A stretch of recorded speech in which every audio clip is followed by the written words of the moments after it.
Ini saya diminta untuk mengajak Anda diskusi ya tentang keterampilan pararegal. Yang pertama saya diminta hakikat ketahanan nasional dan berbagai problematikanya di era sekarang ini. Kalau kita berbicara mengenai ketahanan nasional, maka hakikatnya itu adalah kondisi suatu bangsa yang menggambarkan kemampuan kita untuk mengatasi segala macam ancaman, tantangan, hambatan, dan gangguan. Ini adalah ketahanan nasional. Dengan kata lain, dapat saya katakan bahwa ketahanan nasional itu merupakan sebuah kondisi yang dinamis dari suatu bangsa yang mana di dalamnya itu mengandung keuletan dan ketangguhan yang mampu untuk membangun, mengembangkan dan menumbuhkan ketahanan, ya, kekuatan nasional dalam menghadapi dan mengatasi segala tantangan, hambatan, dan ancaman yang datang dari dalam negeri maupun yang datang dari luar negeri secara langsung maupun yang tidak langsung, yang akan dapat mendatangkan bahaya bagi integritas, bagi identitas, serta kelangsungan hidup daripada sebuah bangsa. Dalam hal ini tentu kita berbicara bangsa kita, yaitu bangsa Indonesia. Sebagai sebuah doktrin, maka ketahanan nasional ini adalah cara terbaik yang ada guna mengimplementasikan pendekatan kesejahteraan dan keamanan secara luas dan mendalam yang diyakini kebenarannya oleh siapa? Oleh bangsa Indonesia, dan diajarkan serta disebarluaskan untuk dijadikan pedoman dalam memenuhi tuntutan perkembangan lingkungan. Demi apa? Demi kelangsungan hidup dan perkembangan kehidupan bangsa. Maka aksentuasi daripada ketahanan nasional itu adalah kesejahteraan dan keamanan. Ini harus dicatat. Aksentuasi daripada ketahanan nasional itu adalah kesejahteraan dan keamanan. Harus mampu untuk diwujudkan. Secara filosofis itu negara ini mempunyai kekuatan dan kekuasaan yang besar ya. Karena dibentuk atas dasar konsensus bersama kita semua ya. Yang mana daripadanya negara mampu untuk mengelola dan memberikan ketahanan bagi dirinya terhadap masalah, baik itu dari dalam maupun dari luar negeri. Nah, ada beberapa problematika ya dalam isu ketahanan nasional. Ada 3. Yang pertama itu dari luar. Dari luar ini bisa berbentuk invasi atau infiltrasi, penyusupan. Makanya mungkin kemarin-kemarin Anda ribut atau di media sosial ya, bukan Anda ya, ada beberapa orang di masa COVID kok ada warga negara Cina yang masuk di Indonesia, atau banyak barang-barang dari luar negeri yang masuk ke Indonesia. Katanya ada penyusupan-penyusupan kepentingan ya dari luar negeri ya, termasuk invasi yang tidak kelihatan. Nah, ini salah satu tantangan yang bisa menggoyang daripada ketahanan nasional yang kita miliki dari luar. Itu contohnya invasi dan infiltrasi. Kemudian dari dalam itu bisa berupa agitasi. Agitasi itu adu domba. Kemudian bisa berupa makar, penetrasi budaya, ideologi, subversi, dan sabotase. Ini banyak ya terjadi di Indonesia, bahkan dimasukkan di dalam ruang-ruang yang mampu untuk diakses oleh kita semua secara bebas. Ruang apa? Ruang media sosial. Sehingga secara tidak langsung ini akan mempengaruhi pemikiran ataupun perbuatan dari setiap masyarakat yang ada di Indonesia. Inilah kenapa nanti kita berbicara tentang mahasiswa turun sebagai paralegal. Jadi akibat kemajuan teknologi maka siapa saja bisa menaikkan sebuah kalimat, sebuah ideologi, sehingga bisa mempengaruhi kita yang berbeda-beda ini untuk teradu domba satu dengan yang lain sehingga membuat keributan yang otomatis nanti bisa mengganggu ketahanan nasional yang kita jaga bersama. Kemudian yang ketiga, dari luar dan dari dalam. Ini menjadi satu kesatuan. Ini biasanya bentuknya contohnya terorisme. Karena terorisme ini bukan hanya dari luar, tetapi bisa juga terjadi dari dalam. Dan itu terjadi ya, banyak sekali. Kemudian pengacau keamanan. Ini bisa dipengaruhi dari luar juga, dengan memberikan persenjataan, modal, dan lain sebagainya ya. Kemudian ada juga organisasi tanpa bentuk. Ini juga terjadi. Untuk mempengaruhi pola pikir masyarakat, sehingga masyarakat menjadi antipati atau tidak suka dengan pemerintahannya, atau tidak suka dengan segolongan masyarakat dan lain sebagainya. Biasanya ya, metode yang dipakai atau digunakan untuk melakukan ancaman atau tantangan ataupun hambatan ataupun gangguan itu biasanya dengan beberapa cara ya. Yang bisa saya sampaikan di sini itu caranya yang pertama itu bisa secara langsung. Ini biasanya disebut dengan direct metode. Kemudian secara tidak langsung, indirect metode. Kemudian secara terang-terangan atau manifest, ataupun secara terselubung atau laten. Jadi ada 4 cara yang bisa digunakan oleh mereka. Nah, di samping isu ketahanan yang saya sebutkan di atas tadi, di saat ini ada isu yang cukup mengganggu kita, yaitu tentang isu ketahanan pangan. Karena ini mencuat ya, di era pandemi COVID ini, sehingga isu ketahanan pangan ini apabila tidak ditangani juga secara baik, akan berpengaruh terhadap ketahanan nasional. Ini penting sekali untuk menjadi tugas nanti ketika kita berbicara tentang tugas daripada seorang paralegal.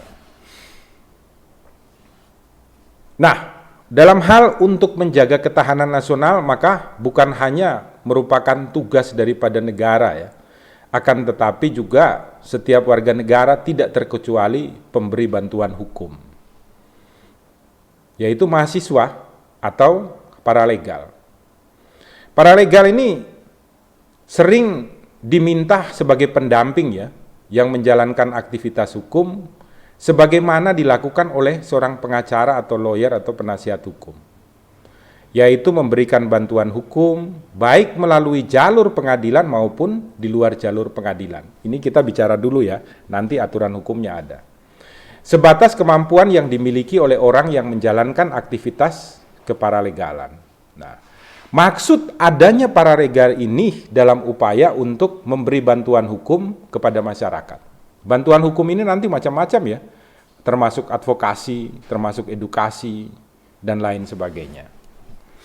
Apabila kemudian paralegal ini dihubungkan dengan gerakan mahasiswa, maka maksud adanya paralegal ini adalah untuk memberi arahan dalam advokasi masyarakat bersama mahasiswa yang tentunya paralegal yang telah mendapatkan kartu identitas dari pemberi bantuan hukum. Jadi paralegal ini harus memiliki kartu identitas. Dari mana? Dari pemberi bantuan hukum. Biasanya di kampus-kampus itu ada LBH ya. Nanti dari sana diurus sesuai dengan peraturan-peraturan hukum yang ada. Dengan adanya paralegal dalam gerakan mahasiswa, maka pengawalan, kemudian pemilahan serta prioritas isu yang hendak dibawa dalam advokasi itu semakin terarah dan jelas. Berikut semua tujuan adanya paralegal dalam gerakan mahasiswa itu agar masyarakat dapat belajar mengawal isu-isu penting sebagaimana telah diajarkan paralegal maupun mahasiswa. Jadi kehadiran Anda sebagai paralegal, jadi bukan hanya yang sudah dapat kartu identitasnya, tetapi juga mahasiswa yang belum. Anda hadir itu adalah untuk dapat membuka jalan pikir masyarakat, sehingga masyarakat itu mampu untuk mengawal semua isu yang terjadi di dalam kehidupan sosial kita bersama. Nah, dasar hukum yang mengatur mengenai paralegal ada beberapa, karena ini kan saya diminta untuk berbicara 3 poin. Yang pertama ketahanan nasional, saya ulaskan sedikit tadi, nanti kita masuk aja dalam ruang diskusi.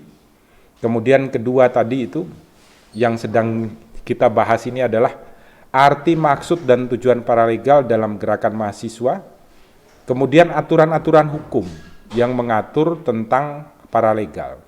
Nah, dasar hukumnya itu yang pertama adalah Undang-Undang 16 tahun 2011 ya, tentang bantuan hukum. Di mana diaturnya? Diaturnya khusus di pasal 9 huruf A. Kemudian peraturan yang kedua itu adalah Peraturan Menteri Hukum dan HAM nomor 1 ya, tahun 2018 tentang paralegal dan pemberian bantuan hukum, dan peraturan yang ketiga itu adalah Peraturan Pemerintah nomor 42 tahun 2013 tentang syarat dan tata cara pemberian bantuan hukum dan penyaluran dana bantuan hukum.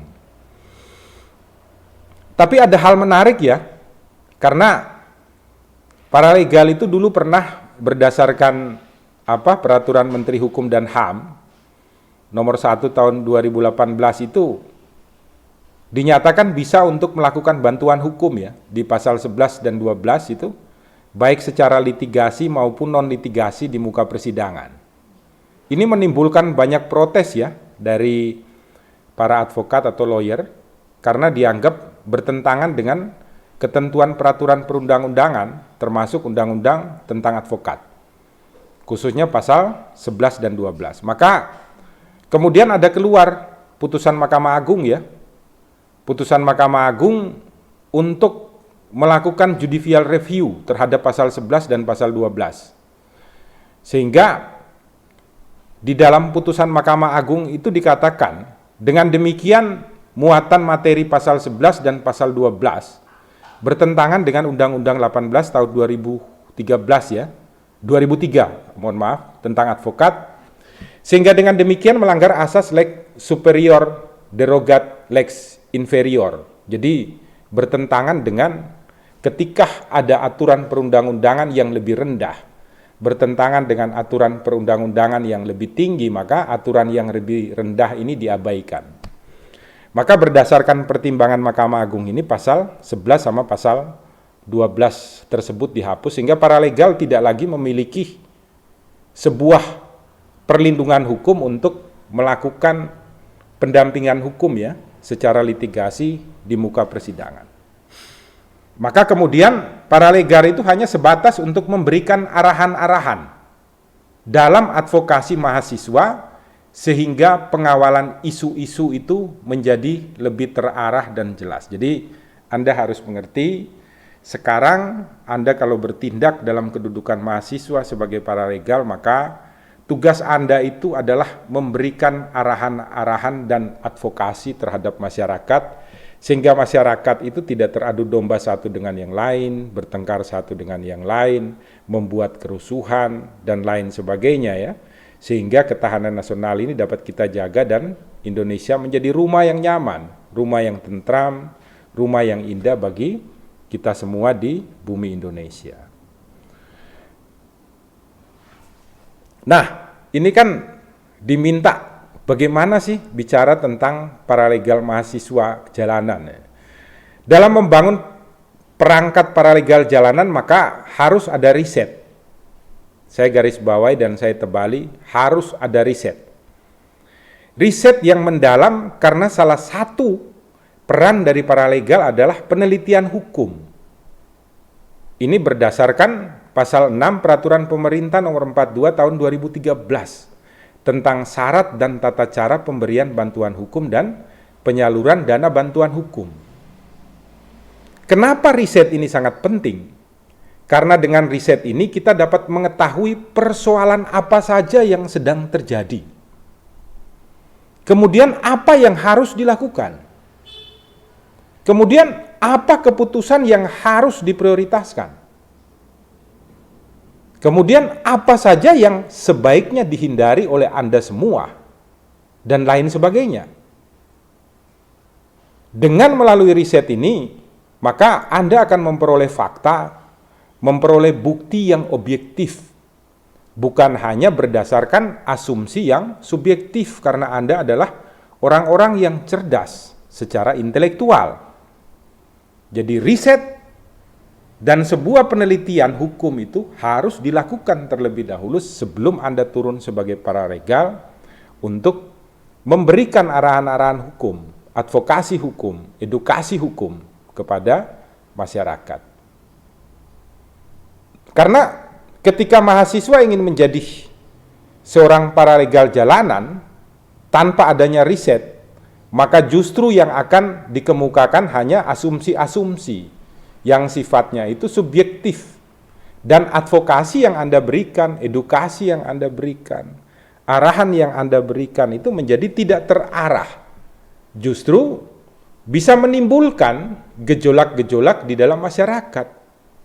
Karena tidak didukung dengan fakta, bukti, dan kenyataan yang ada di lapangan, dan tidak dilakukan riset atau penelitian dengan dasar-dasar yang mampu Anda sampaikan untuk menjamin kita hidup secara damai dan baik di rumah Indonesia. Maka harus melalui itu. Kalau kita berbicara dalam sebuah tataran filosofis, maka paralegal itu mempunyai beberapa fungsi ya. Ini secara filosofis. Yang pertama itu adalah membantu merealisasikan nilai kemanusiaan.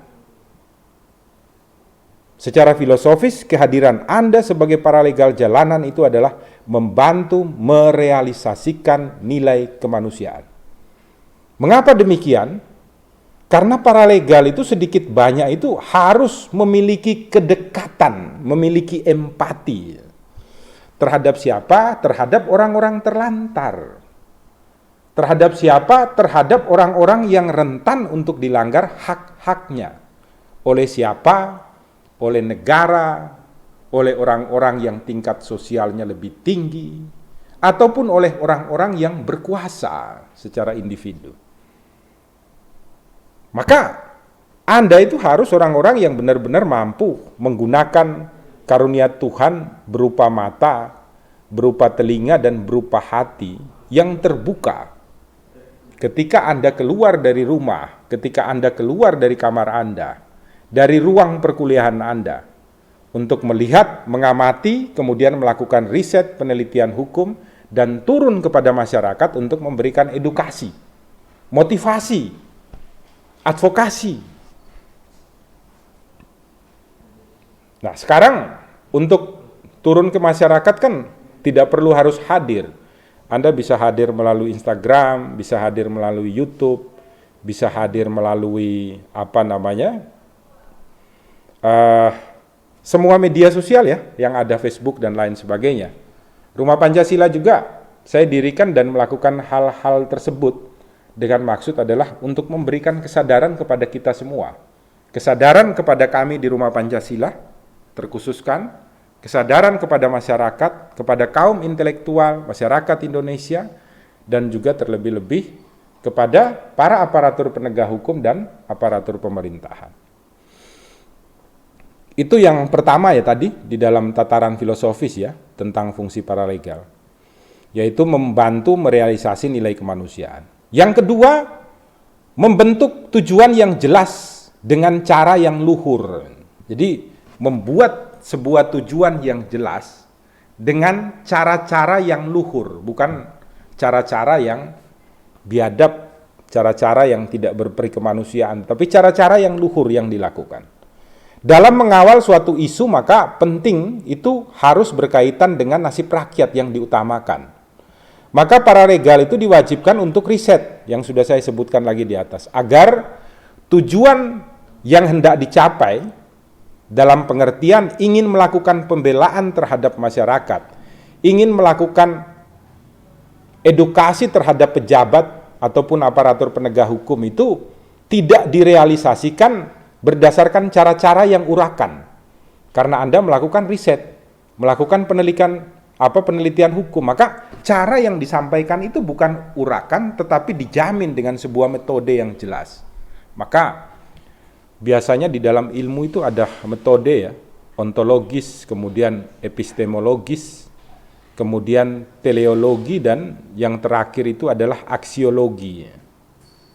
Kalau ontologi adalah objek apa yang hendak Anda teliti, kemudian epistemologi dengan cara apa Anda pakai untuk meneliti, kemudian teleologi manfaat dan harapan apa yang ingin Anda capai Dan kemudian ketika kita berbicara aksiologi, maka kita akan berbicara mengenai nilai. Nilai apa sih yang akan Anda pertahankan di dalam analisa yang Anda lakukan. Nah, di satu sisi maka ketika Anda melakukan pembelaan ya terhadap rakyat itu, di sisi yang lain juga Anda itu memberikan ketaatan terhadap aturan-aturan yang ada. Jadi ketika Anda itu berjalan melalui riset untuk menyampaikan sebuah tujuan secara jelas dan luhur, maka yang Anda perjuangkan ada dua.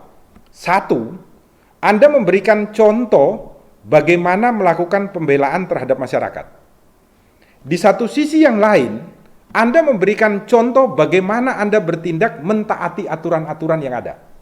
Jadi dua sekaligus itu Anda tampilkan kepada masyarakat, sehingga masyarakat itu mengerti, saya diberikan kebebasan untuk bertindak, kebebasan untuk berbicara, kebebasan untuk berpikir, tetapi semua kebebasan yang diberikan tersebut harus mentaati aturan-aturan yang telah kita buat bersama.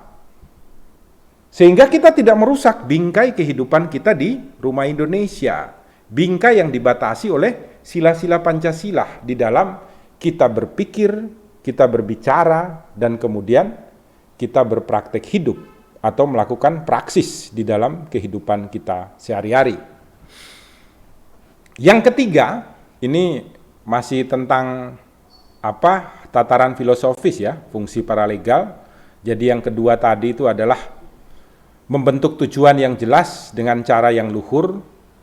Yang ketiga itu adalah memberikan teladan dalam menciptakan solidaritas.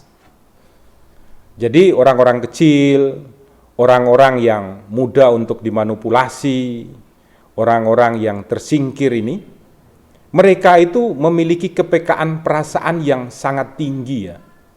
Sehingga ketika paralegal ini melakukan tugasnya secara personal, itu harus memberikan kedekatan emosional terhadap mereka dengan cara komunikasi yang dilakukan secara intens. Maka secara sadar maupun tidak itu, paralegal ini sedang mengembangkan suatu metode dalam mencapai solidaritas. Karena dia hadir betul-betul dengan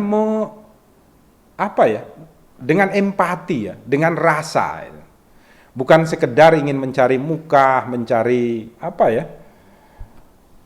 sebuah keinginan tertentu, tetapi dengan betul-betul keinginan yang mendalam ya untuk menciptakan sebuah solidaritas di dalam kehidupan masyarakat. Sebab dengan adanya kedekatan personal dan emosional itu sangat berpengaruh ya. Kepada apa? Kepada afeksi dari seseorang yang nantinya akan sangat mudah untuk kemudian diajak membentuk solidaritas di dalam masyarakat. Untuk apa? Untuk menjaga rumah Indonesia tetap aman. Untuk apa? Untuk menjaga rumah Indonesia tetap sejahtera. Untuk apa? Untuk menjaga agar tidak ada kekacauan di dalam rumah Indonesia. Menjaga agar semua orang mendapatkan hak yang sama di rumah Indonesia. Itu yang ketiga. Yang terakhir atau yang keempat itu adalah keadilan, yang merupakan keutamaan di dalam pekerjaan yang Anda lakukan. Jadi tataran filosofis yang keempat itu adalah keadilan itu merupakan keutamaan di dalam pekerjaan yang Anda lakukan sebagai paralegal. Nah, ketika seorang advokat ya meminta bantuan terhadap paralegal dalam hal memberi bantuan hukum secara gratis atau cuma-cuma, maka baik advokat maupun paralegal ini sedang melatih diri dalam merealisasikan keadilan sebagai keutamaan dalam pekerjaannya. Jadi keadilan itu adalah ketika Anda sebagai paralegal ya, jalanan ingin melakukan advokasi, edukasi, atau hal apapun, bantuan hukum. Jadi Anda harus mengerti bahwa bantuan hukum itu bukan berarti ada orang masalah ya di bidang pidana, di bidang perdata, bukan. Orang yang tidak mendapatkan pendidikan itu juga butuh bantuan hukum dari Anda, karena undang-undang pendidikan sudah mengatur bahwa mereka ini memiliki hak yang wajib diberikan oleh negara. Gitu. Kalau negara tidak mampu memberikan, maka tugasnya siapa? Tugas pada masyarakat yang status sosialnya lebih tinggi atau perusahaan-perusahaan yang berada di Indonesia dan sudah mendapatkan untung yang banyak. Maka Anda sebagai pararegal itu turun untuk memberitahukan kepada perusahaan-perusahaan besar, orang-orang kaya, agar menggunakan kekayaan materi mereka membantu anak-anak cerdas yang tidak dapat melanjutkan pendidikannya karena tidak memiliki materi. Itu termasuk advokasi loh. Termasuk contoh umpamanya orang-orang yang membutuhkan bantuan kesehatan. Itu tugas juga. Karena apa? Tugas pertama seorang advokat di dalam kode etik itu adalah memperjuangkan hak-hak asasi manusia. Pararegal juga tugasnya sama. Memperjuangkan hak-hak asasi manusia. Anda bisa bayangkan kalau seseorang itu sakit. Dia buruh, punya rumah kecil, kemudian dia sakit. Sistem kita masih belum mengakomodasi seluruh kebutuhan dia untuk bisa sembuh. Maka kadang orang sakit itu kemudian rumahnya dijual, motornya dijual, harta bendanya jual. Umpamanya dia sembuh, dia sudah tidak punya apa-apa lagi. Apakah dia bisa hidup? Bisa jadi tidurnya di jalanan. Atau seumpamanya dia meninggalkan beban terhadap istrinya, anak-anaknya. Untuk hidup, karena rumah sudah dijual, semua dijual untuk pengobatannya dia. Yang seharusnya kesehatan itu dijamin oleh negara. Oke, kalau negara tidak mampu, tugas kalian, tugas saya, tugas para regal untuk memberitahukan kepada orang-orang yang diberikan kesempatan oleh Tuhan, kesempatan oleh negara, kesempatan oleh masyarakat untuk menjadi kaya di rumah Indonesia, agar kekayaannya ini dibagi merawat mereka supaya sembuh. Sehingga rumahnya tidak dijual. Sehingga kalau mereka sembuh, mereka masih punya rumah. Ini cara advokasi yang harus diberikan oleh kita semua. Makanya di poin terakhir, nanti kita lebih bagus masuk di dalam poin diskusi. Poin terakhir ini saya mengatakan bahwa ketika Anda sebagai mahasiswa menempatkan diri Anda sebagai paralegal jalanan, maka tidak ada yang lebih baik selain mengabdikan diri kalian sepenuhnya kepada kepentingan rakyat kecil, kepentingan mereka yang tersingkir, kepentingan mereka-mereka yang tidak dianggap oleh negara, oleh lingkungan, oleh kita, oleh para ulama. Karena dengan semuanya itu, paling tidak Anda telah membentuk sebuah kepedulian untuk merealisasikan sila kelima daripada Pancasila. Keadilan sosial bagi seluruh rakyat Indonesia. Maka saya ingin menyampaikan di penutup pengantar yang saya bawakan ini, gunakanlah tangan Anda untuk menolong setiap orang yang Anda temui dan membutuhkan pertolongan Anda. Gunakanlah hati Anda untuk mengasihi setiap ciptaan Tuhan. Dan gunakanlah otak Anda untuk berpikir tentang hal-hal yang baik. Untuk berpikir selalu menempatkan diri Anda hadir sebagai manusia yang benar-benar manusia, dalam pengertian bermanfaat dan bermakna di setiap tempat yang Anda lewati, di setiap tempat yang Anda singgahi, di setiap tempat yang Anda berada. Itu dari saya, dan mari kita berdiskusi bersama-sama dalam tempat yang baik dan indah ini. Silakan Mas Moderator, matur nuwun, salam Pancasila dan salam penegakan hukum buat kita semua.